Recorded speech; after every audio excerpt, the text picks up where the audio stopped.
बांकीपुर विधानसभा उपचुनाव को लेकर सियासी तापमान बढ़ गया है। प्रशांत किशोर का नाम सामने आने के बाद भाजपा की ओर से पवन सिंह को चुनावी मैदान में उतारने की चर्चा तेज हो गई है। हालांकि भाजपा नेता इस मुद्दे पर फिलहाल कुछ भी बोलने से बच रहे हैं। सूत्रों के अनुसार पार्टी ने इसको लेके अपनी तैयारियां शुरू कर दी है। वहीं प्रशांत किशोर ने सोमवार को हुए बांकीपुर सीट पर जनसुराज के मजबूत मुकाबले का दावा किया था। चुनाव के बाद सियासत से अलग थलग पवन सिंह बिहार विधानसभा चुनाव 2025 के बाद से राजनीति रूप से अलग थलग नजर आ रहे हैं। उन्होंने पश्चिम बंगाल विधानसभा चुनाव के प्रचार से भी दूरी बनाए रखी, जबकि अन्य भोजपुरी सितारों ने जमकर प्रचार किया था। इसके अलावा उन्होंने बिहार में सम्राट चौधरी की कैबिनेट शपथ ग्रहण समारोह से भी दूरी बनाई।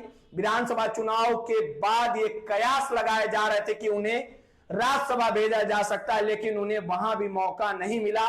बांकीपुर विधानसभा सीट पर उनके नाम की चर्चा को लेकर राजनीति विश्लेषकों का यह कहना है कि यह क्षेत्र कायास बहुल माना जाता है, जो पवन सिंह के पक्ष में पूरी तरह अनुकूल नहीं बैठता।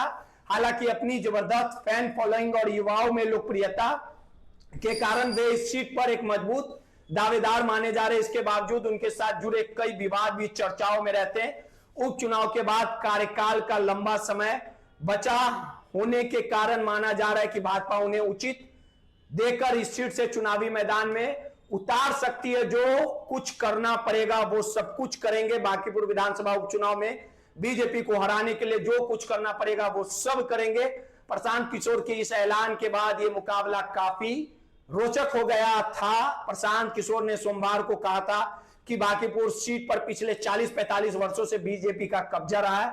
उन्होंने दावा किया था कि जनसुराज बांकीपुर सीट पर बीजेपी को हराकर बिहार विधानसभा चुनाव 2025 के हार का हिसाब चुकता करेगी। इस सीट न सिर्फ बीजेपी की परंपरागत सीट मानी जाती है, बल्कि बीजेपी के राष्ट्रीय अध्यक्ष नितिन नवीन की भी रही है। प्रशांत किशोर इस बयान के बाद बिहार की राजनीति में सरगर्मी बढ़ गई है। इसके बाद ही बीजेपी की ओर से आज मंगलवार पवन सिंह का नाम चर्चा में आया है।